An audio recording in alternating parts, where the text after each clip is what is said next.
You are on, Bill. Okay, well, one thing that I probably should have mentioned earlier is if you make me a co-host, then I can share my screen. I'll be happy to do that. Okay, you Okay, are now a co-host, Bill. very good. So I'll share my screen in a second. And we're roughly till no more than 4. Is that my Yeah. understanding? So we'll probably take a break somewhere in the middle of that just because 3 hours staring at the screen is a long time. And since we're a smaller group, then we probably don't need to break out at any point. But Yeah, I have another committee at 4. I thought this was only 2 hours. The 3 hours. okay, well, we can. Just FYI. You can bail out when you need to. And I have a PowerPoint which I'm going to share. It's too large of a file to attach or send directly, but afterwards, what I'll probably do is send it comes as a link for a Google Doc. So I can send that out or send that to Lee and he can send that out. So let me share my screen to make sure you all can see it and that it's working. And since it's recorded, I think what I'll do is minimize all of our faces because otherwise whoever watches the video will see my screen, I believe, which has faces on it. So if you have a question and you want to interrupt me before question time, if you use the icon, that's the blue hand that raises, it'll pop up on my screen and let me know. Or you can just interrupt, it's fine with me. But I won't be able to see your faces because I'm going to minimize it now. And basically, as I mentioned in our last meeting and talking with Lee, I just thought it would be helpful to look at some of the dimensions of this particular pandemic that have been impacting us that maybe go unnoticed, particularly grief. And also there's various forms of trauma. And so I thought what I would do is give an overview of those topics and then based on what you're anticipating will be the needs of these upcoming conversations, then we can have, discussions and things around that. And I probably have more material than we need or time to go through, so I might skip through it. And like I said, I'll follow up by sending this out. But first, I thought one of the things that's helpful to begin thinking about our response as faith leaders is in a few different categories. So the first one is normalization. Of course, we just want to acknowledge the fear and the stress and even the anger nowadays because this has been so prolonged and all the other factors that are involved. But we can acknowledge that the reality of the fears, reality of the frustrations, reality of the difficulties as faith leaders trying to make decisions when we want to gather, we want to be the church as we loved being it before, but we also know that the most vulnerable are at risk. And if we make, somewhat selfish decisions or decisions based on a few outspoken individuals, then we might put vulnerable persons at risk and so on. But we can acknowledge the conflicted feelings and so on that we experience ourselves or that people who are sharing their frustrations are acknowledging. It's also important to look at coping practices, especially for religious coping. And Ken Pargament has done some interesting work, who's a psychologist, but has written tons of material on integrating spiritual understandings and spirituality with psychological understandings. He's sort of the go-to person in the secular world when you think about spiritual integration with behavioral sciences. And there are some constructive ways of religious coping and some destructive ways. So we'll look at that. And then we can also think about that this has been a forced time of additional space and solitude that maybe is an invitation in some ways, not that we would want this sort of invitation necessarily, but it could be we could take advantage of less commute time, less other things, and use it for silence and prayer and so on. I think this is probably more so at the beginning of where we are than where we are now, almost, I guess, going on a year later. But it could be a chance for self-reflection, both individually and as a community of faith. It could be a growth opportunity where maybe communities have realized that, you know what, we can do things differently than we thought we could, or we can be more creative, or we've redefined what it means to be church in our community. And we don't have to be so tied to some of our sacred cows that we were before. We can think more creatively and outside the box and know that ministry happens regardless of the format or context and so on. So it could be an opportunity in that sense. And then lastly, as I mentioned at the top, is looking at the grief and trauma that's a part of this. And we will look at forms of grief and loss and then focus in on one in particular, but I think you'll see that there are a lot of these present in our current climate of the pandemic and other things, et cetera. But one of the ways that is helpful to think about loss was, at least in my reading, first introduced in the 80s in a book by Mitchell and Anderson called All Our Losses, All Our Griefs, or it might be the other way around, All Our Griefs, All Our Losses. And they do a nice job of breaking down what can be sort of this broad area of grief and or too focused on relational loss, as in the grief we feel when we lose a loved one. But they point out that loss is much broader than that, and many other things in life that are challenging have dimensions of loss that we don't pay as much attention to. So they broke it down into these different forms: material loss, role loss, relationship loss, systemic loss, functional loss, intrapsychic loss. And you can see the definitions there on the screen. They're somewhat self-explanatory. And I think at various points throughout the last year or 9 months or so, we can see dimensions of each of these losses, either in people we've known or ourselves personally, or individuals within the communities of faith that we serve and interact with, and so on. As I mentioned, the one that we tend to think of is relational loss. So when we lose people, but think of the role loss for people who have been laid off, or the role loss even for clergy who are used to operating in a certain way and now rethinking their own role and what does it mean, to do pre-recorded sermons and not meet with people face to face as often, and etc. Or things that have been lost are material items and so on. Systemic loss is basically what we're feeling as communities. The entire group or system loses something, and we've lost our normalcy. We've lost maybe our sense of safety and security. We've lost just all the daily interactions and things that we enjoy.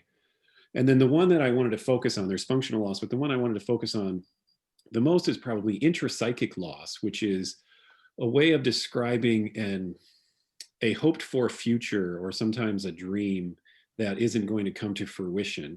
And we often don't have language to capture what that is. So that's why I like intrapsychic loss as a way to acknowledge that sort of pain. And I think for many of us, that's a form of the loss we're experiencing because of the way of life that we had known it.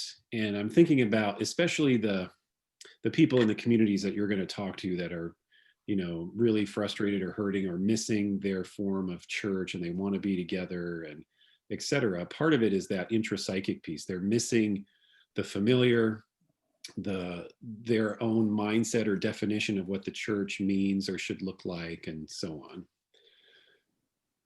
So grief here, this is just talking about the particularity of grief, the complexity of grief. It's multidimensional. I don't want to spend too much time on that. This one is helpful to think about grief versus grieving. So the grief literature really makes a helpful distinction. In grief is what we have no control over. It's just the physiological, emotional, spiritual, however you want to define that, what comes over us. So it's inevitable. We feel it. There's not a singular way that we feel it. Sometimes it's numbness. Sometimes it's sadness. Sometimes it's a mixture of sadness and anger and guilt and everything all mixed together. But it comes over us. It's sort of when we feel overwhelmed or flooded or so on. We don't have much say. Grieving, on the other hand, is now we have some choice and we get to decide how we want to respond, how we want to make sense of everything that we're experiencing, how we want to understand how we can envision ourselves in the future, what potential resources or coping mechanisms or aspects of our own agency that we can draw on, particularly our faith resources and so on. And so this is what many in the grief world that are scholars in the grief world will point out, is that one of the key distinctions there is that we now have some, though limited, control or some capacity to do something. And that's really helpful when grief turns from passive to active. So grieving is now active. We can do some things. In fact, Worden is the one and some others that like to really emphasize that. In his model, he talks about tasks of grieving. So I put together a comparison chart here for the most popular, I would say, grief theories and ways of conceptualizing the grieving process. So the most famous one is probably Elizabeth Kubler-Ross's 5 stages of grief, which is on the left. And then some other well-known theorists are Parks and Sanders and Worden. And I line them up because you'll see some similarities, but each one kind of uses a different set of language to emphasize, to make their points or emphasize things. And one other thing that I always find interesting is that Kubler-Ross, and she even says this herself, says that she's not a big fan that her, theory is put into these stages and that it's become sort of a blanket approach for all forms of grief.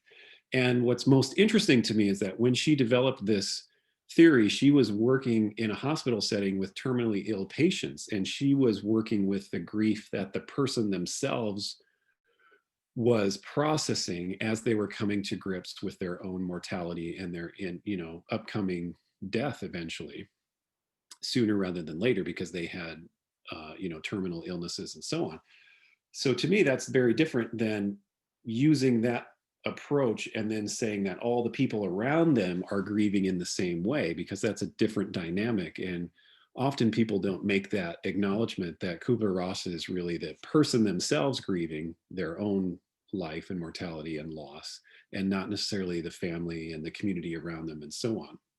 So the other things that stand out with this chart are, as I mentioned, especially Worden wanting to focus on the tasks or the way that individuals and communities can be active and take not a passive role, but some sort of agency back in making decisions and so on. There's one that's not listed on here that Thomas Addig uses, which is, he essentially frames the grieving process as relearning the world, and uses a narrative metaphor and understanding of how we need to understand how we make sense of things through meaning and the language that we use. And when we have any sort of loss, part of our identity is ripped away or destroyed in some way. And so we have to relearn ourselves and the world and so on. That's why it takes a while. This next slide is about 5 grief trajectories. And I wasn't skilled enough to make the chart. There's actually one. You could probably Google 5 grief trajectories and see. And basically, this is some research that comes out of a study looking at taking a set group of individuals and looking at their grieving process over the course of 2 years. And then based on the person's kind of pre-loss life and circumstances and set of resources, their grieving process, post-loss, and so on, they developed these 5 common grief trajectories. So for example, if someone was more on the side of depression before the loss, they might maintain at a higher level of chronic depression, because depression can be found in grief. There's quite a few similarities between grief and depression. And the key distinction would be, do the symptoms begin to reduce as the grieving process continues, or do they not, et cetera. But anyway, so you can kind of see the different trajectories of grief. Obviously, the resilient are folks who had low levels of depression pre-loss, had a lot of support, had good coping skills, and so on. And so their curve was initially went up and then came back down fairly quickly on the chart. So some adaptive styles of grieving is some interesting research that Martin and Doka have done. And basically it looks at, there are some common styles of grieving, and this would be, again, strategies or coping mechanisms, etc. And they group them into two main categories. One is an intuitive style of grieving, and one is an instrumental style of grieving. So the intuitive style of grieving are those who express their grief through affect, who want to share their experience. These would be the people who would sign up for the grief group that you might host. They would be very eager and willing to share, and etc. The instrumental type would be the type that would not find that setting particularly helpful, and it is much more focused on doing something or problem solving or being active. So these are the types of persons that tend to pick up causes, following some sort of loss. So for example, if someone loses a child to leukemia, they might start a fundraising campaign or a walk. Or one of the most classic ones would be the Mothers Against Drunk Driving, experiencing that horrific loss of their children and then making a difference and hoping that future mothers don't have that same experience, and so on. And then finally, there's a blended style of the two. And the note that I put there at the bottom is what they argue is if we sort of naturally are drawn towards one or the other styles, and if we try to go against our style because we feel like we should, or it's better to, for example, join a group, even if that's not our style, they say that it will actually, backfire. It won't really be helpful. So their message is just to embrace the way that we grieve as best, because there's not a perfect style of grieving, and to just sort of live into that and not feel like we should be grieving in a different way. The next two slides look at some. Bill, Oh yeah, question. I just want to say that all of the things that you have listed are when society is running normally. And because it isn't, I lost my mom at the end of August, and no memorial service, no grief groups to go to, no, if that, it just really struck me as I was reading through those things that those are very difficult to access during this time. And, yeah, that's a great point. There is another form. I can't remember if I put a slide on here. If I didn't, I should have. So thank you for the question. There's a form of loss that Pauline Boss talks about that's called ambiguous loss.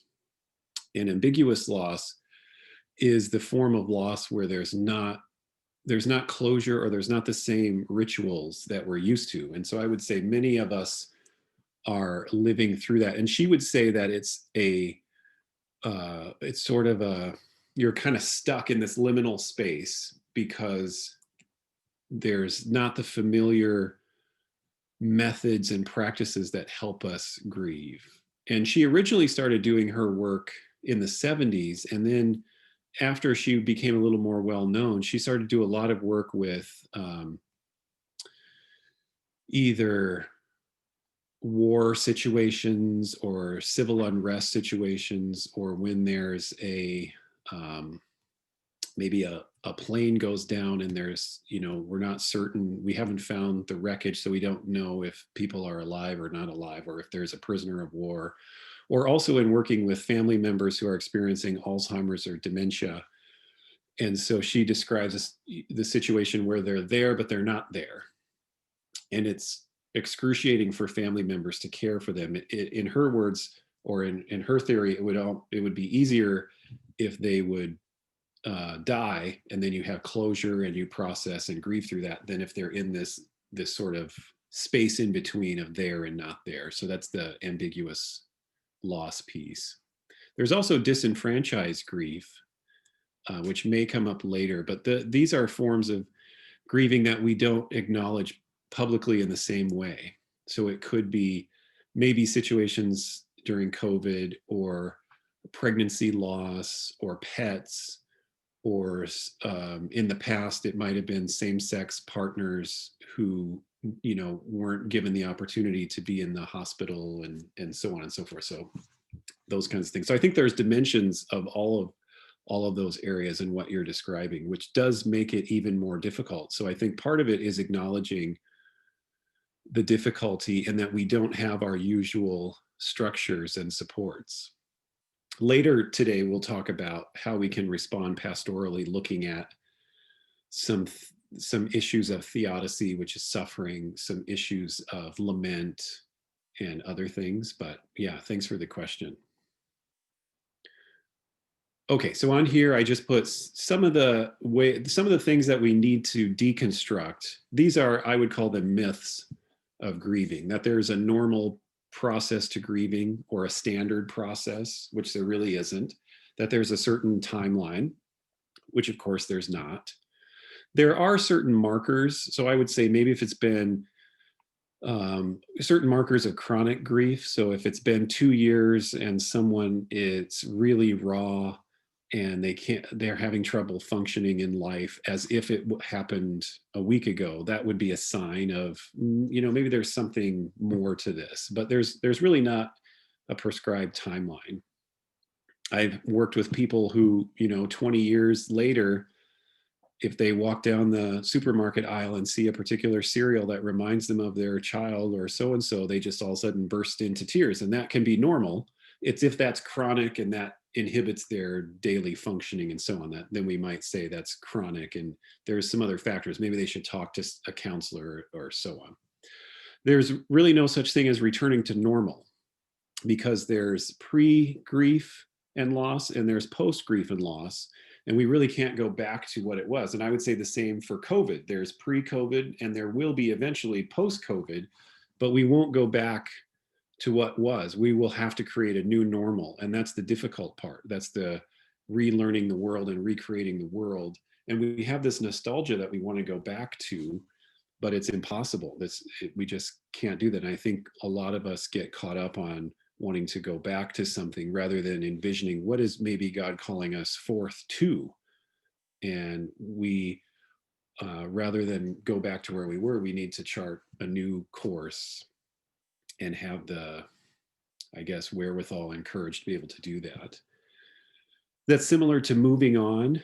This is the old model of catharsis, where in the past you would think of, well, you just need to get over it and move on and then you'll be better. And in fact, Freud and some others would focus their treatment on catharsis and trying to get someone to move on. And what we've realized now in more contemporary grief understandings is that it's not impossible to move on, but we carry that thing, person, situation, relationship, etc. We carry it with us forward into the future, but we just reposition it in our understanding or in our life. So we carry on the bonds of blank. It's just reformatted. And that's normal and that's fine. And it's not a sign of anything, pathological or chronic or complicated in that sense. Grief, of course, is not just individual, it's collective. I think that's what we'll see in talking with communities of faith, is there's a shared understanding and a process that can be a resource as well. That can be helpful. There can be some solidarity, there can be some support and so on. In the past, there was an interest in meaning making, and that's really what we're interested in contemporary understanding, is how are people making sense of things? What sources are they drawing on? How do they come to frame their understandings and so on? There's no particular affect or feelings that are right or wrong in the grieving process. Sometimes people feel joy and happy momentarily. And again, grief doesn't necessarily occur in stages. Okay, so the reconstructing is just sort of the opposites of all of those, so I won't repeat those. We talked a little bit about the idiosyncrasy in grief, just meaning that it's always particular, it's always shaped by the individuals,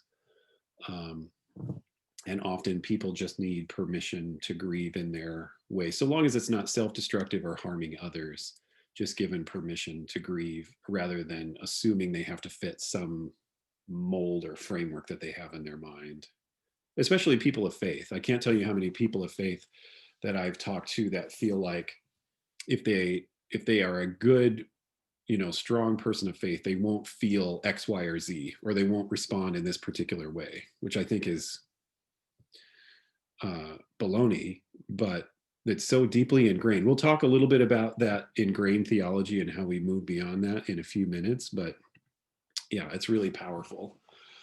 So I mentioned the religious coping. Again, this is Ken Pargament's work, and looking at,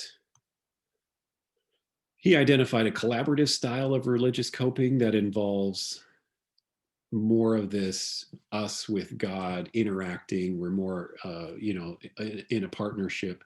There's a deferred coping style when the individuals rely heavily on God and sort of delegate things too much towards God and don't own as much. And then self-directed, maybe emphasizing free will and not giving space enough for the Spirit of God to be present. And then based on that, there are some positive factors and some negative factors. Positive, you see listed there, forgiveness, seeking support from clergy members or faith communities, spiritual connection. Some negative strategies, feeling that God is punishing them, reappraising God's powers, pleading for direct intercession. And we'll unpack these a little bit more. Psychological adjustment according to styles. So obviously, if you have a positive religious coping style, you have positive psychological outcomes. If you have negative coping, then you tend to have negative psychological outcomes. Okay, let me see where we're at. Yeah. So the dual process, and then we're going to switch a little bit more to the traumatic pieces. So the dual process of coping, if I lost you on anything else, I would say as long as you take away this piece, I think is what's really helpful, is that when we think about the way of processing through grief, there's often a linear model where we think that we're going to start, down in the dumps, and then we're going to eventually get to a place where we just feel wonderful and hopeful. And the grief research talks about having this dual process happening simultaneously, and we sort of oscillate between the two. So you could think of it as a continuum. On one side is lament and embracing the loss and crying out and feeling the pain and being sad and being angry, etc. And on the other side is the hope and embracing the possibilities, seeing God's presence, knowing that there is a future and hopefully it will be better, and so on. And yet it's not a linear process. We actually swing back and forth, and that's okay, and that's helpful, and that's normal, quote unquote, so that the individuals don't have to feel bad if they were feeling hopeful and then they wake up the next day and they're just sort of down in the dumps again. And it's one of those things where you kind of oscillate back and forth, kind of a spiral. I would say over time, you spend more time in the hopeful areas, but giving people permission to oscillate has been really powerful and empowering for them in my own work with them. It's sort of been like an exhale to say, oh, okay, there's not something wrong with me. I'm not doing it the wrong way. I can have days where I just don't feel that great, or I feel angry again, or I feel that God let me down, or I feel frustrated, or etc. That's part of living and life and so on. And so giving people permission to oscillate back and forth and sort of think about grieving as dual, doing both of these has been helpful. Okay, so now we're going to transition a little bit to where trauma and grief sort of intersect and overlap, because there is a form of traumatic bereavement when we are grieving the loss of something that has been traumatic, whether it's been a traumatic loss to violence or a car accident, or here you see listed other natural events like a brain aneurysm, etc. That's a different form of loss than if we have a longer, illness progression or so on and so forth. And there's different dynamics to the sudden tragic loss pieces. And so COVID, I think, has been a mixture where there's times where it's been this prolonged thing, and there are times where things have been sudden and surprised us. And then you add where we're living right now in a political climate with the trauma and things that we've just experienced, and it's just all piled on together. And so we are collectively grieving and experiencing trauma, they call it vicarious trauma or secondary traumatic stress, where we might not experience things personally, But if we know of others or we're exposed to it, we begin to experience the same symptoms as the people who actually endured whatever it was. And so some of the tasks of traumatic bereavement, you see there acknowledging that the death has occurred or the loss has occurred, expressing reactions to the loss, etc. I don't want to bore you. Like I said, I'll send these out later. But of course, if you have questions, please let me know. So trauma itself is an extreme psychological or an emotional and spiritual pain in regard to some event or events. And again, there's a pre and a post, and there's not going back to normal. And so once we've experienced some sort of trauma, we again need to process through it and get to the other side. We can't skip over it. One of the powerful pieces of trauma is often that it's so horrific that we don't give voice to it. And so many of the folks who work with trauma talk about speaking the unspeakable. And many of these, at least the researchers, many of them who are clinicians are talking about, folks who are sexual abuse survivors or other forms of abuse or things like that. But we'll talk about how collectively as societies, we also experience trauma. I think of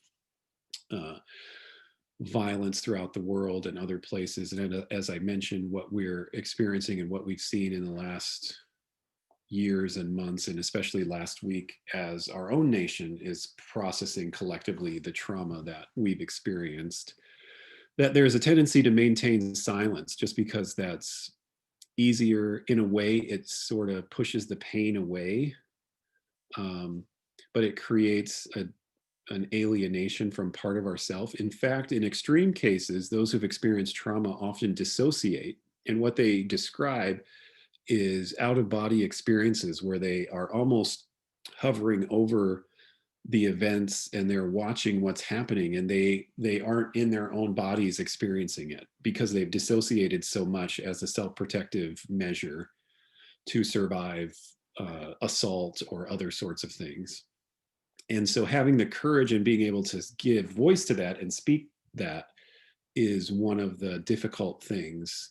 And one of the things that, faith communities, pastoral caregivers, pastors in general can do is give space for that, for those stories to be told, to be believed and to be heard, and so on. So defining trauma, I talked a little bit about that already. An emotional wound, an event that overwhelms the ordinary capacities, I think is a key term, because we often experience challenges in life.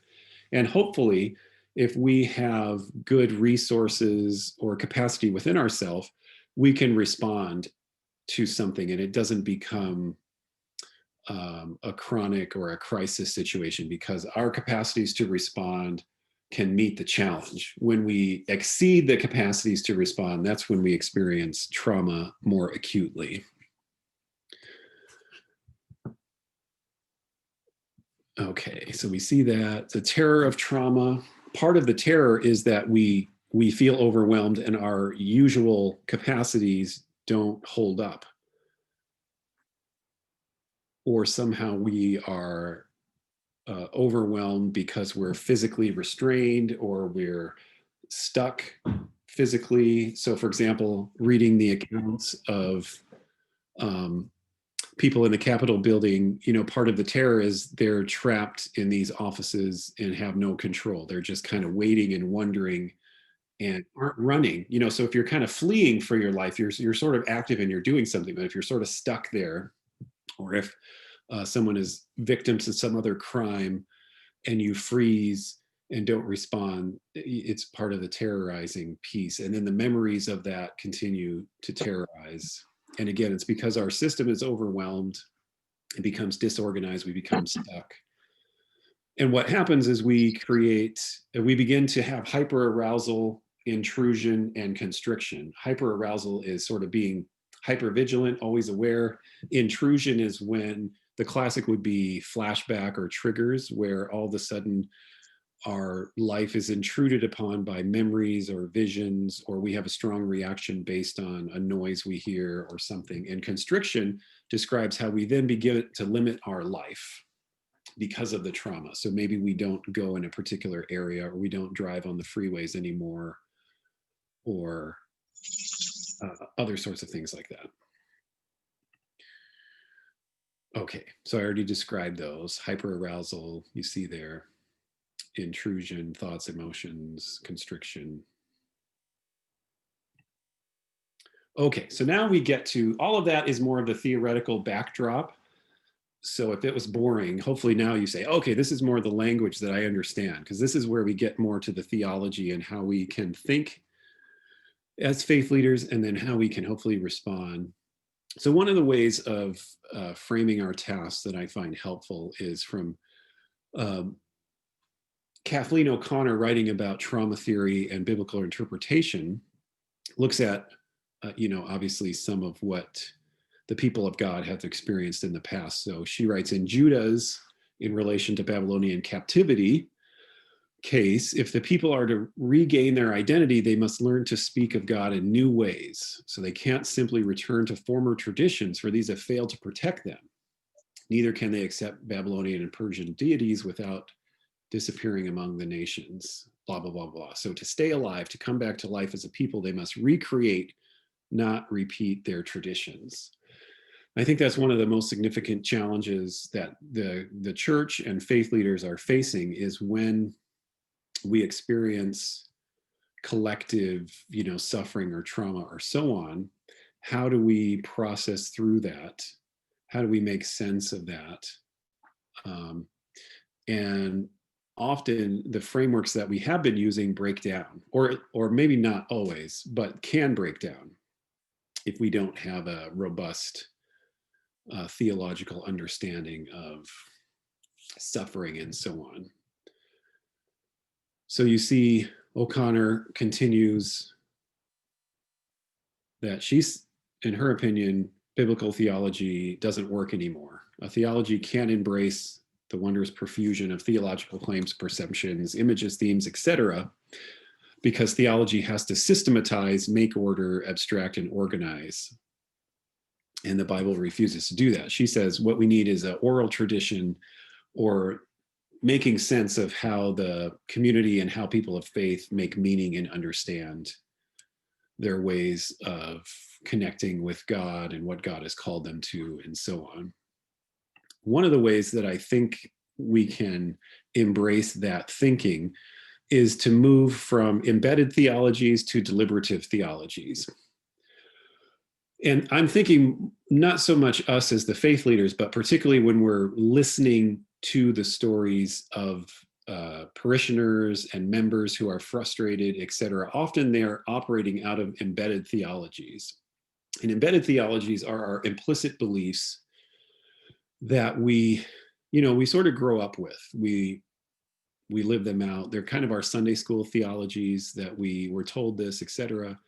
And the average person probably hasn't done good exegetical work. They haven't read as much as, you all have, and so on and so forth. And usually when life is going well, those embedded theologies are fine, especially if you happen to be, at least in this country, white and Christian and so on. You're sort of in the positions of power, and life just kind of goes well. When things start to break down, you begin to see the pieces, or how thin it is. You can kind of see through the veil of embedded theologies, and that they don't hold up. So what Stone and Duke argue in their book, which is, if I remember right, called How to Think Theologically, it's a nice little book that some seminaries use and so on, but talk about how, the faith disseminated by the church and assimilated by its members in their daily lives, if it doesn't have a critical edge, or that critical reflection, is not as helpful. So what we can do is move from that understanding and framework to deliberative theologies. And deliberative theologies are, hopefully, those of you who are in your positions now, have gone to seminary, have gone through a formation process, have been affirmed and ordained, et cetera. Hopefully you've had that time in that process to move to a deliberative theology, which is now theological reflection that inspects a range of alternative understandings, searches for, the ways that embedded theologies don't hold up, and seeks to formulate meaning of faith, I would say contextually, in light of what arises through life and lived experience that doesn't necessarily fit the nice, neat frameworks that systematic theology likes to tell us exist. And so deliberative theological reflection serves to keep the church honest, to be faithful to the gospel in the new age, etc., carries us forward when our embedded theologies are inadequate. And these emerge through careful and critical reflection and so on. And so I think that's what we're in now, in light of everything that I've mentioned so far: COVID, political polarization, income inequality, racial justice issues rising to the forefront, et cetera. All of this, I think the church is primed to move from embedded theologies to more deliberative theologies that meet the needs and arise out of this particular context. And so in so doing, it will shape how we understand and how we make sense of what we sense we're called to do and be, and where we sense God is and what God's calling us to. Okay, let me see how we're doing on time. Still doing well. So the complexity of trauma, of course, is another challenge, in that all of our reactions will depend on a whole host of factors: the individual's histories, the particular context, the exposure, the social support, etc. And again, that's what will make challenging working in communities of faith, because there'll be a number of people that have a partial shared experience and a lot of unshared experience. So there's sort of layers of the complexity where we all have been experiencing similar things, and yet each of us is unique and individual and comes to the experience from a different place. And so we have to sort of think through how each of us makes sense of it, and how we then collectively make sense of our own loss, maybe our own uncomfort with certain situations, and so on. So the emotional and physical proximity will play a factor, whether we've lost loved ones we've known, whether we ourselves have experienced being sick, or if we have existing, medical conditions that will impact our response to trauma, or to the experience of this trauma, and so on. So collective trauma, again, is looking at trauma and sort of scanning back the camera. So we have a wide angle lens, and now we're seeing how we are all sort of sharing in this experience. And what tends to happen in collective trauma is there's a rupturing of social bonds, check. Undermining of communality, check. Destroying of previous sources of support, check. And vicariously traumatizing members who were not present but identify, et cetera. It seems like we've checked off all the lists of social trauma. And again, we want to be aware of that. So one of the ways that we can respond is through lamentation, which we will come back to in a minute. And I think lament is really powerful. Obviously, it's biblical, but it's really powerful. And there's a certain movement and a rhythm to laments. And so I put it there: wailing, lamenting or crying out, finding solidarity, rediscovering hope and resilience, and then remembering and retelling is kind of the rhythm that we see in laments. You'll see that that's the structure that we see, whether it's in the Psalms or whether it's in the Book of Lamentations or Jeremiah, other places where that's sort of the similar structure. We'll come back to that in a few minutes. Okay, so some of the unique challenges of community responders, which would be us in a sense, is that we have some familiarity with people. Maybe our sense of security has been challenged or destroyed in some ways. Our feelings of endangerment themselves, increased exposure, et cetera. So some of these are maybe muted, but are present with COVID. I mean, it's not quite the same as if we were in a civil war area, or if we were in some other context where it might be a little bit more acute. But anyway, you see some of the factors there. This next piece comes from Serene Jones, who is now, I believe, the president at Union Theological Seminary, but she's done some really interesting work. And in fact, I use one of her books in my classes that is Trauma and Grace, I believe is the title.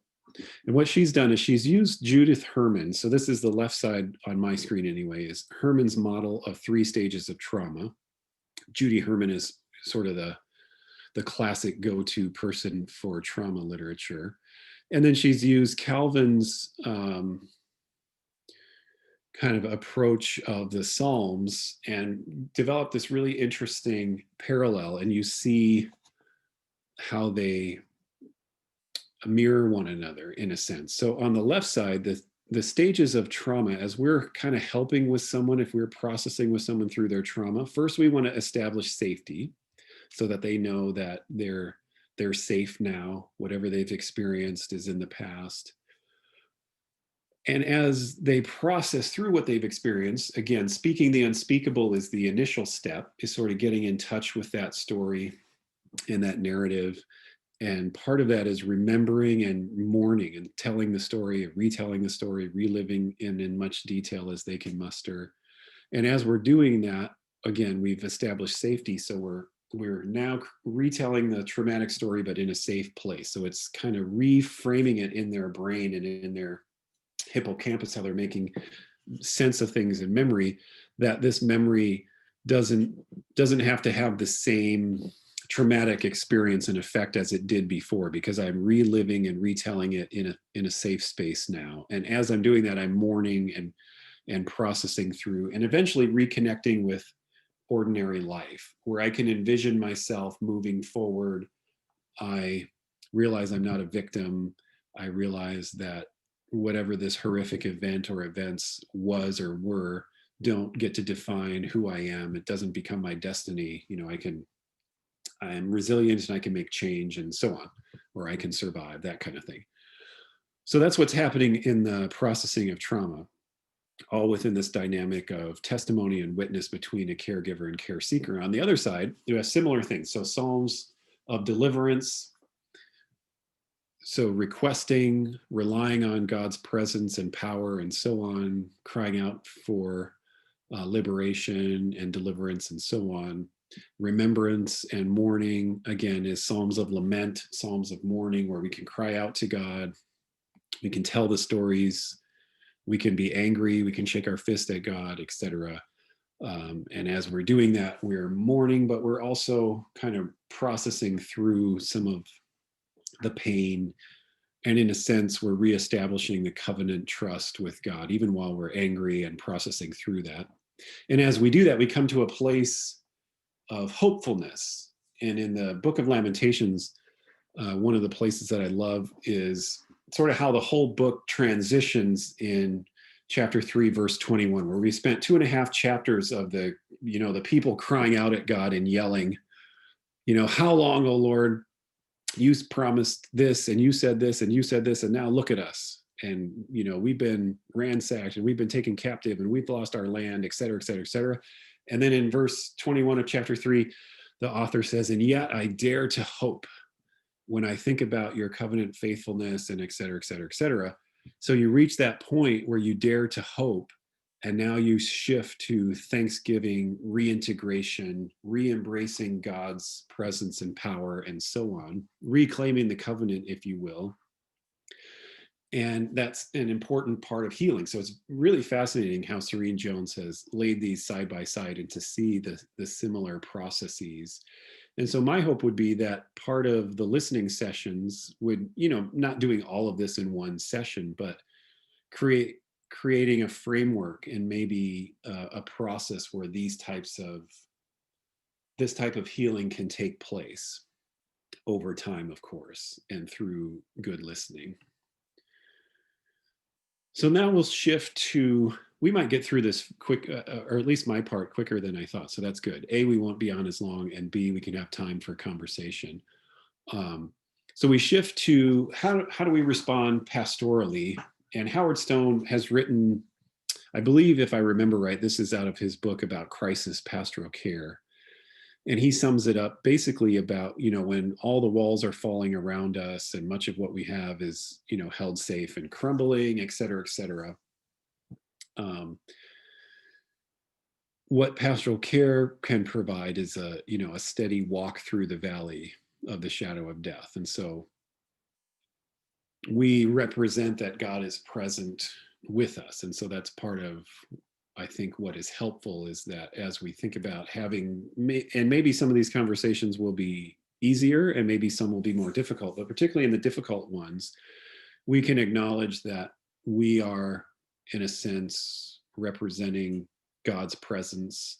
And in light of that, that can be comforting, but we also need to be prepared to take some of the brunt of the anger and frustration that maybe is sort of directed at God, but is coming to us because we're the representative, and not take it personally, and know that it's part of the lament and part of venting and crying out is voicing anger and concern and frustration and so on.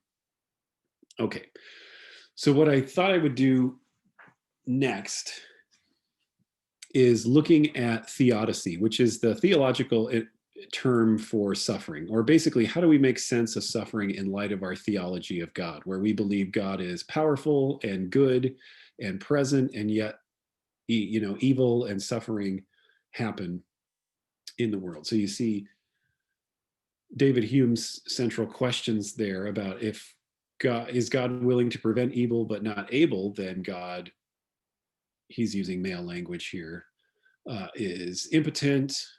Is God able but not willing? Then God is malevolent. Is God willing and able? Then etc. Where is evil? So theodicy is basically that formula. How do we make sense of things? And one way that I've used in my classes that I think is really interesting, I'm borrowing from David Augsburger, who used to teach at Fuller and is now retired. But what he did was he took the understanding of theodicy, which is, again, how we make sense of suffering, and he brought it into conversation with Carl Jung's understanding of how people make sense of their faith journey through different God images. And so Jung had a 3-stage model, and he sort of equated it to the maturation process, emotional maturity, and also kind of your faith maturity in a way. So he felt that people went through a parent stage, in his language, a son stage, and then a spirit stage of God images. And there was some different implications to that based on how one was experiencing God. And so what we'll see, well, maybe I'll give you the shorthand and then we'll look at the different theodicies. So in the parent stage, one's faith is very much like a child to a parent. It's very one-sided, it's subservient, it obeys, it never questions, it just, the parent knows all. This is when the kids are little, right? When they get older, they don't think that way. Then as they move to the son or daughter stage, now they have an adolescent approach to faith. So they still love the parent, but now they question everything. And they call the parent into question when they say, well, wait, but you said this, but I saw you doing that. So how come you get to do what you tell me not to do? Or how come we have to go to bed at 10? Or how come I have to be home at midnight, or whatever, any of those kinds of things. And then finally, you move to a mature adult approach to faith, or the spirit stage, where you kind of move beyond the rebellious adolescent and you have a more integrated, collaborative approach to your faith. So that's Jung's model in a sense. And David, again, is using that with different ways of making sense of theodicy, or ways we make sense of suffering. And so in the first stage, he uses that parent stage of the self as a child relating to a parent. And in that stage, as we're looking at how do we make sense of suffering, we question with why, but we swing from whining complaint of a victim to the rage of an angry child. And both of them are based on a fear of abandonment. So this insecure attachment.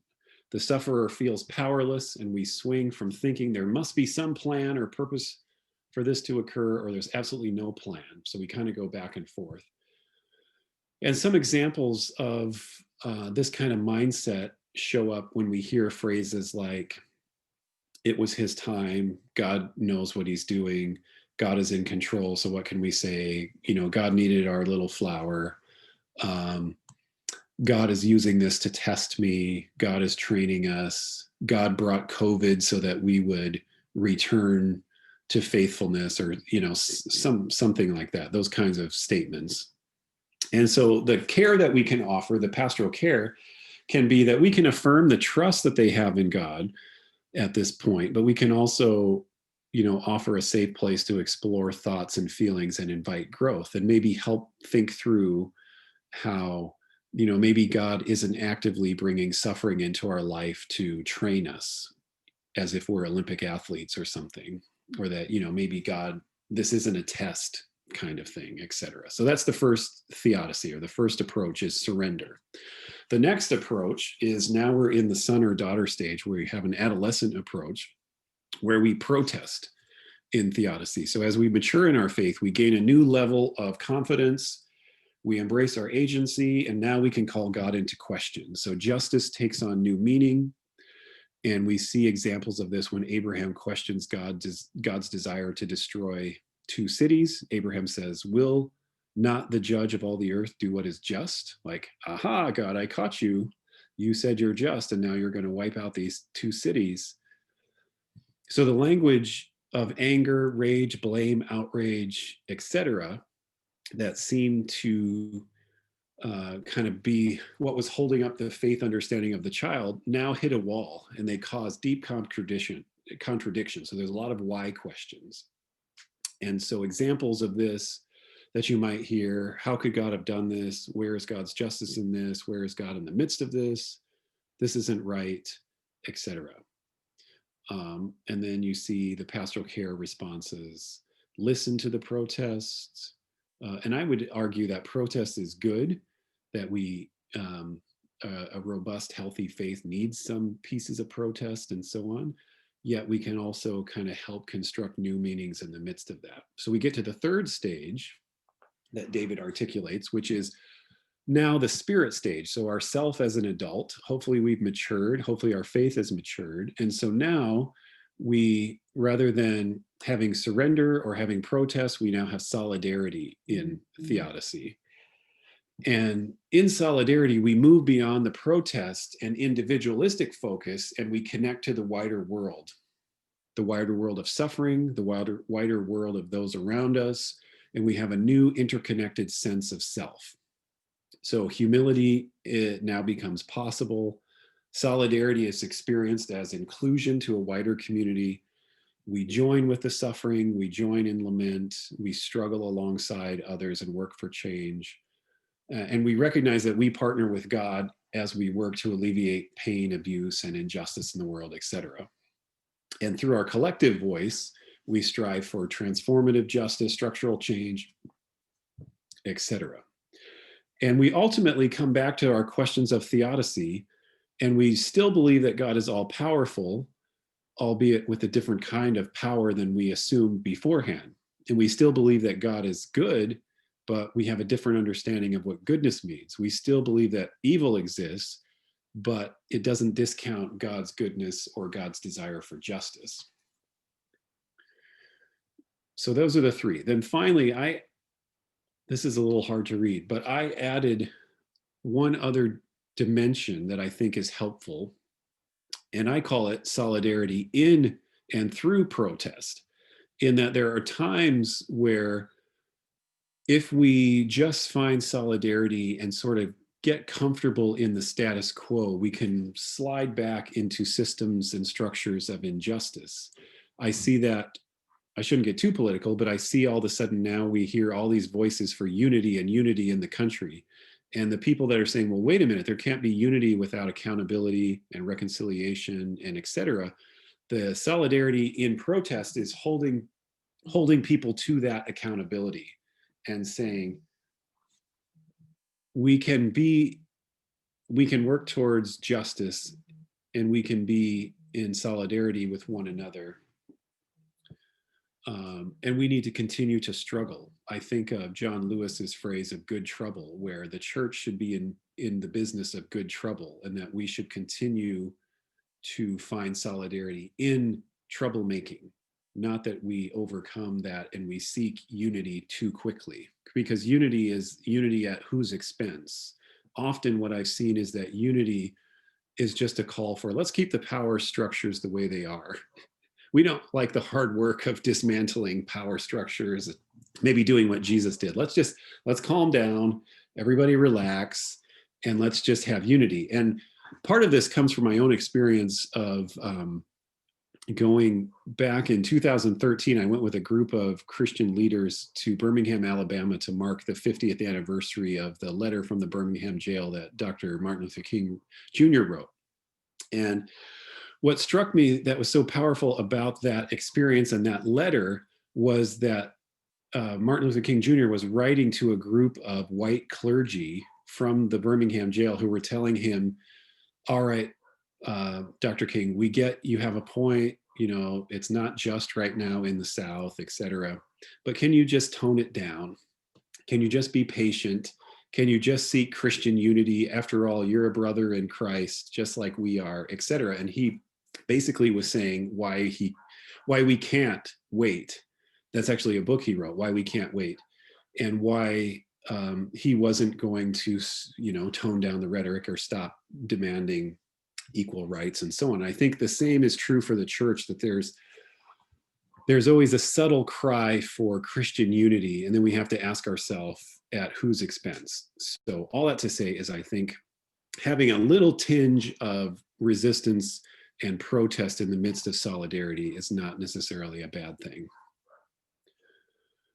And then we finally get to a place of reframing our understandings of Job. This is how David this is a chapter that he wrote. And so he sort of brings these three theodicies together and revisits Job and says, so what sense can we make of this?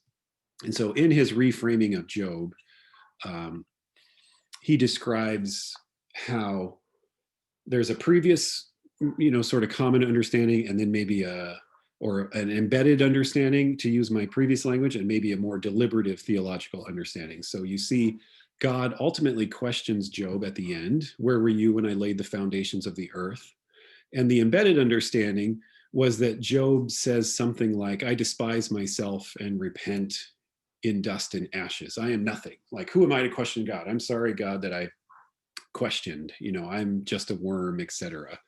And what David is saying is, maybe a better reading of Job is saying, in that interaction with God, ultimately at the end of, wrestling with suffering and why have I experienced this, Job might say something like, I had heard of you with my eyes, but now my eyes, or with my ears, but now my eyes have seen you.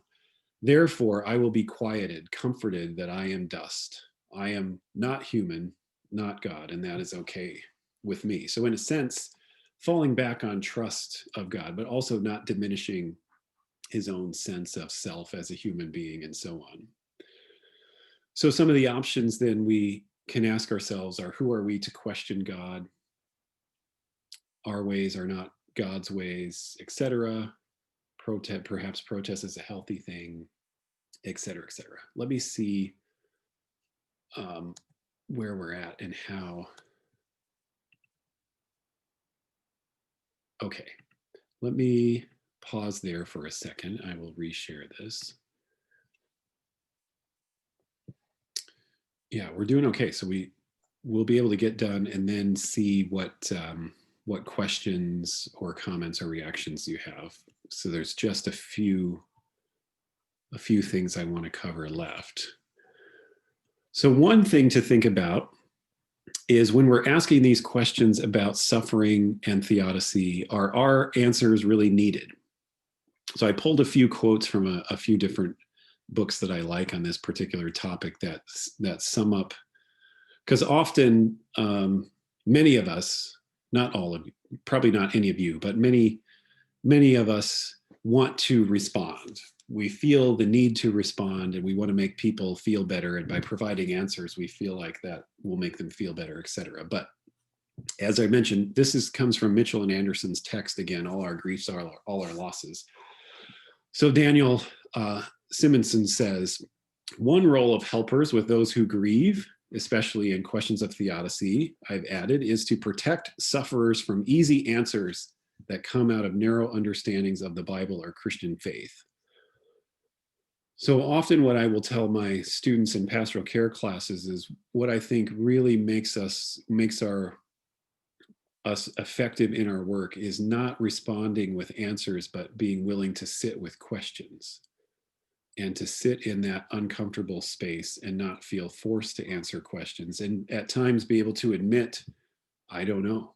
I wish I knew why your loved one died from COVID, or why you've been laid off, or why it just seems that the world gets worse and worse and worse. I wish I had a nice, neat answer in a Bible verse, but I've experienced that, that's just not how God operates. But I do dare to hope, so I kind of have that piece. Or here's another one. For some religious people, it seems to be important to defend God than to attend to the needs of those who grieve, which again, I think God can defend God's self. And finally, from C.S. Lewis, which comes from a grief observed, he's kind of processing the loss of his wife in this book. And he says that when he lays his questions before God, he doesn't get an answer, but it's not a no, it's just sort of a gentle reminder that he wouldn't understand, is basically what he senses God is saying. That even if I tried to give you the answer, you couldn't really comprehend it. So I think if nothing else, maybe if as you're having these listening sessions, if questions are coming up and responses are needed, we can remind ourselves that perhaps that's not what's most effective. Just giving space for things to be vocalized is powerful. Giving space for questions, sometimes deepening questions can be helpful. Inviting more. Here, I think I meant to put this, somehow this slide got moved, but the structure of a lament, again, you see they're addressed to God, they have a complaint, there's an expression of trust, there's an appeal or a petition, there's an expression of certainty, and there's a conclusion with a vow of praise. So you'll see that in the poetry, that's just kind of standard. It's kind of like there's rules for how you structure an essay or how you structure a certain poem. That's sort of how lament is written. There's certain structures and rules to follow that give it a flow and give it a familiarity that the community could follow. And maybe that's what we do as faith leaders, as we create space for collective lament. Maybe a listening session, maybe that's a helpful framework, because I'm going to go into this thinking that this is a framework for lament, and we're going to cry out and we're going to address to God. And at some point, we're going to find a little piece of trust and hope, and then ultimately dare to remember, God's covenant faithfulness, etc. And here's an author who argues that God laments with us, so that when Jesus gave a loud cry and breathed his last breath and the curtain of the temple was torn in two, this was God lamenting. So William Brown Wallace writes, in the story of the crucifixion, at the moment of Jesus's death, God exposed God's own self. So you see there are notes, the verb passages indicate that the divine response to the death of Jesus was violent, completed, and decisive action. God is out there as parents are when the incomprehensible abyss, that is the death of a child, severs oneself in two, shakes one loose from the sturdy bearings, etc. So maybe that's a helpful framework, is to think about God as not actively causing suffering to us, but God is suffering alongside with us. And I've also found it helpful to frame it this way, that Anne Ulanov writes, that as we're trying to climb and reach towards God and realizing that our own Jacob's ladder stops and breaks, that we can't reach God, that God reaches to us, crossing the gap between us and the holy. Okay, so I'll skip that for now. So one of the things that we can offer, I shouldn't skip that, is spiritual resources. We can offer structure, stability, and order to the best we can, although we talked about how some of those are limited right now. We can help reimagine our world of meaning. We can reframe suffering. And as we do that, I think the next few, I think there's three, maybe four things that I want to point out as I'll wrap up my portion, is that what we can do is listen well. And what we're doing is that we are bearing witness as storytelling and listening. So we're bearing witness to the suffering, and that's powerful, just creating space. In fact, a lot of the trauma folks write that something is not real until it's spoken and validated. So if we never speak the unspeakable, the person doesn't have that validation that someone has heard them and someone has witnessed their pain and acknowledges them as a human being, et cetera. So part of what we do is just create that space so that we validate and we listen. We can obviously use the healing practice of prayer, praying with people, praying for them, praying before the conversations that we'll have, et cetera. Particular forms of prayer, collective prayer. We could lead that as part of our communities. And here, rethinking witness. So I talked about bearing witness. We often think of witness as proclamation or imitation, but Shelley Rambo in her work on spirit and trauma looks at the witness of remaining. And she's developed what she calls a theology of remaining, using the Easter narrative as her framework. And she says, too many Christians want to skip over from Good Friday to Easter Sunday. They sort of skip Holy Saturday and short circuit the process of remaining. And in remaining, it's this middle space, which is often missed. And to witness this disorientation is to be in a space where the content of witness is continually eclipsed, where the source of suffering can't be clearly identified, and where clear boundaries are shattered. Sounds like what we're living through now. And in this theology of remaining, there's a space between death and life, and we're kind of forced in this middle space. And she says that in trauma, a form of death occurs and continues to return in unexpected and unexplainable ways, and life continues. But life only continues in light of the death that has occurred. So what remains is marked by what has occurred, in the sense that we do move forward. We can't envision a future, but we also have the residue of the trauma or the pain or the scarring. And in fact, Easter Sunday means something more having traveled through Holy Saturday than if we had just jumped over and skipped to the resurrection and the celebration. And so I think it's really powerful to remind us that there are times where the Christian community can live in that space. And what does it mean to remain? Are we going to, ignore or disown or deny the faith that some did? Or are we going to be faithful, like, some of the women that stayed there till the end and were there and went to, care for Jesus's body, et cetera? Or are we going to flee?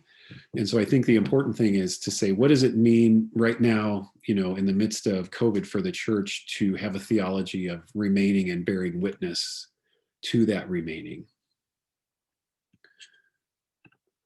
And then finally, this is the last one, I promise, is, again, back to Serene Jones, which I borrowed her framework with Calvin and the Psalms and Judy Herman's work. She really sums it up well, that I think ultimately we can fall back on. Our sense of grace or God's presence is to mourn and to wonder. So to be saved is to not be taken elsewhere, but to be awakened, to mourn and to wonder, she says, and to stand courageously on the promise that grace is sturdy enough to hold it all. You, me, COVID, every broken, trauma-ridden soul that wanders through our history. And to all of us, love comes. Okay, so it's about 20 after 2. What if we take a 5-minute break so we can get up and move around, And as we do that, I pose some questions for you to think about. And since we're a small enough group, I think we could just all talk together. If you find it useful, we could break into even smaller groups, and then sort of process together. And then obviously connect it to how will this shape or help thinking about the holy listening sessions that are coming up. Does that make sense? Does that sound good? Okay. So I'm going to turn my camera off. I'll still be around, but then we'll start back up in about 5 or so minutes if you need an extra minute. So I'm going to stop sharing for a second. And Lee, you should be able to pause recording if you'd like to. In fact, I think I could, but I'll leave it to you. Till we're recording. There we go. Okay. So having now drunk from the fire hose, as they say, of all that information coming at you, I think for the next step is to say, sort of, so what? So how does this help us think about the task before us, which is conducting these listening sessions? And I have to look at my PowerPoint a second again. So the questions that I have, in fact, maybe I'll share those quickly to refresh your memory.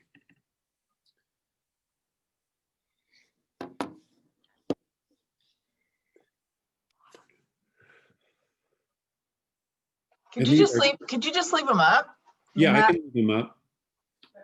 These are prompts, but don't feel that you have to stick to these prompts, but basically any things that you feel would be helpful either processing together right now or anticipating what you envision these conversations to happen. We can use this space as maybe consultating with one another or asking questions or reflecting together. Not necessarily that you'll ask me questions and I'll respond, but just we sort of process together. Maybe we just ask questions and explore them.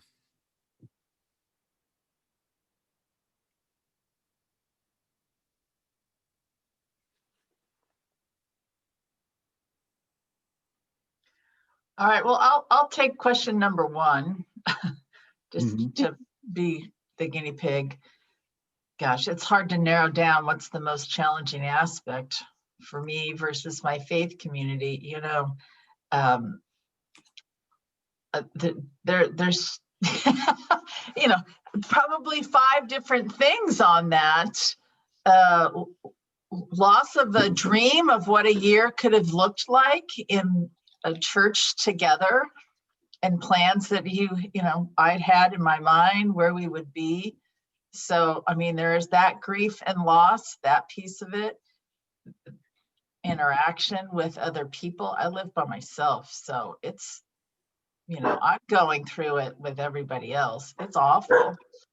And the longer it goes on, you talked about that liminal space, you just feel like, God, you just can't, it's like fog, you just can't ever get out of it. It's like, when is this ever going to end? So, you know, that's a challenge to just my personal faith, as well as, I don't know, some of my people live by themselves and most of them are married, partnered. So anyway, those were just a couple things that I was thinking about. The loss for us is, for me and even the church, where we could have been after a year of ministry together. Yeah. What we thought it would be.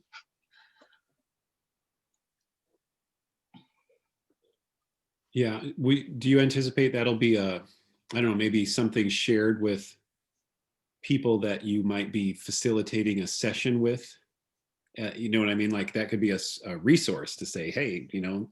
Oh, sure. Yeah. I mean, I'm good with all of the things you brought up. If that is something that they're even do the congregations, it depends on the pastor of that congregation. Have they had a chance to process it? Had they even discussed it in some way in their sermons or in their leadership? You know, yeah, that'll be interesting to, you know, touch on during these dialogues and see how they're doing it. Mm-hmm. Good. Yeah. Thanks for sharing. Anybody you could add to that same one or bring up some other reaction, reflection that you've been processing? I think going with something like that, there was some real hope on the revitalizing of the congregation this year or this past year. And this whole COVID thing just put a huge anchor in the whole thing and just stopped it dead cold.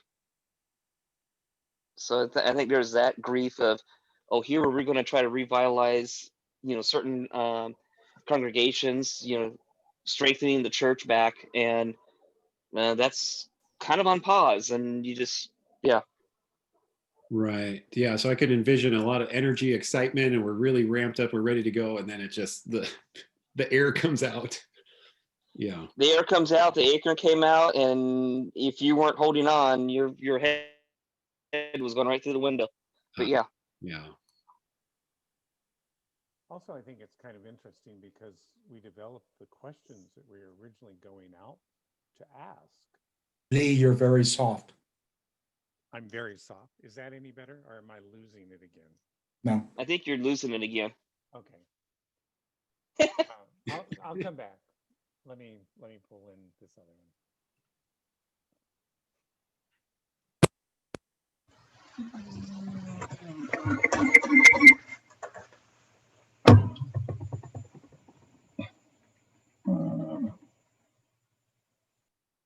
That sounded like a whole car restarting or something. Yeah. Add technical challenges. We'll try again.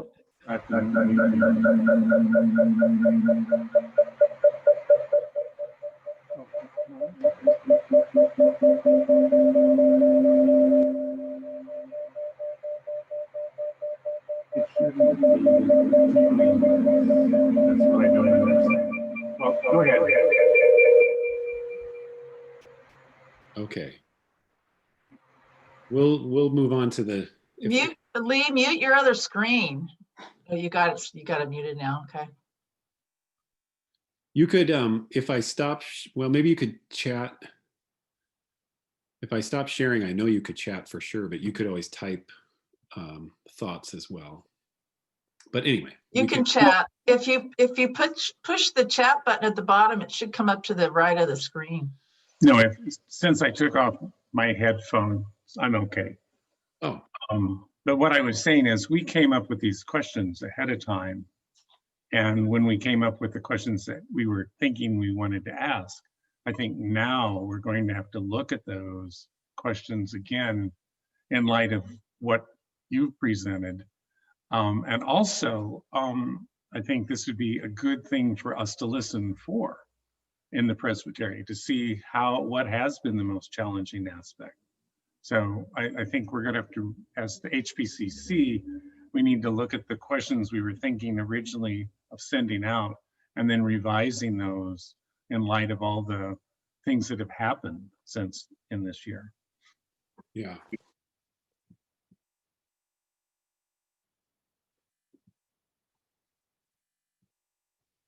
Okay, any other thoughts, questions? I mean, I'll just comment. Your theodicy questions are fun. I love the theological tie-in as the slides went on later. It was very interesting. The exile motif of how Israel had to reform their way of understanding God. I've used that in sermons this past year. And then, Job is always wonderful too. And hopefully, again, the pastor at a church has been helping them already do that. I mean, I'm always trying to do that. So I guess that, again, that's going to depend from church to church and how strong their leadership is, how well they've been managing this. So, I mean, this would be just a great dialogue for all the pastors in our presbytery, but a lot of it I've integrated in my own life. And so I'm sharing that with my church all the time. So, how, again, I think, Lee, it goes back to what is our focus from HPCC? Are we just saying, hey, we're here, we care about you, what's going on, and giving us a framework? Are we going to get into therapy with these leaders? So that's Because there's two different things that are going on here. Again, but Bill, great presentation. Yeah, thanks. That's a good clarifying question. I think also, what is the hope, or what is the aim?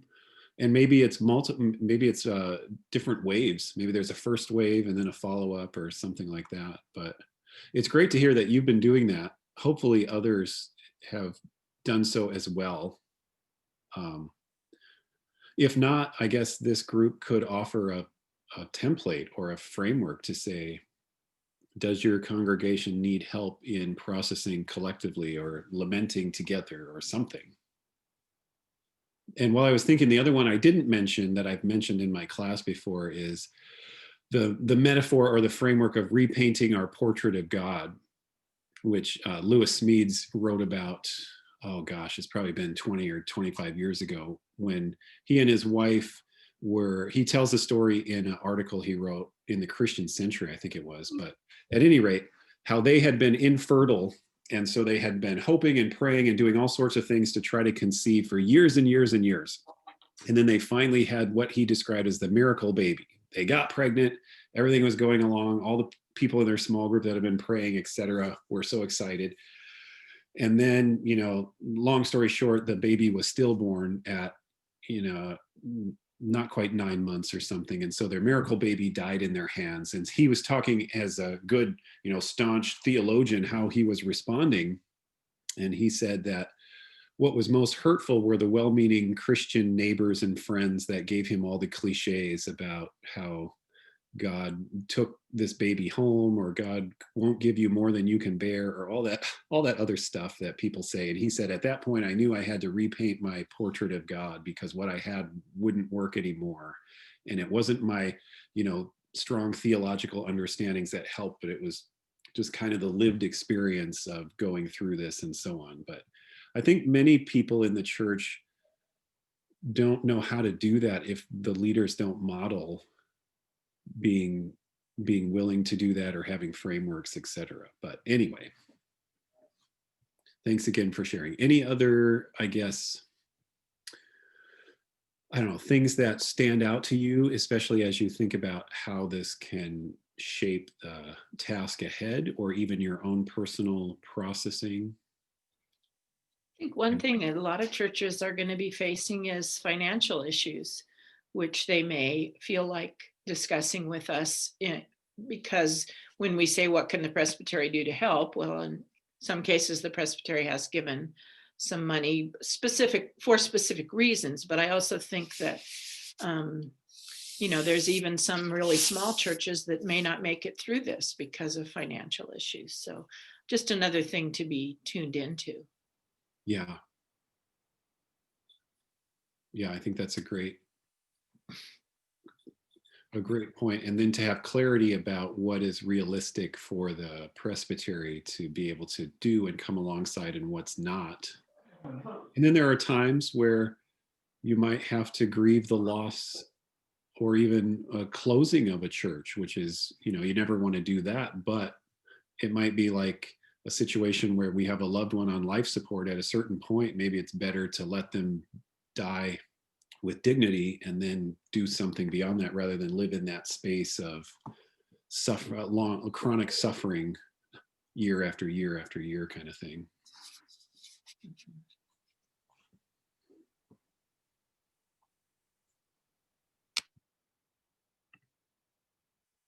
Okay, let's see.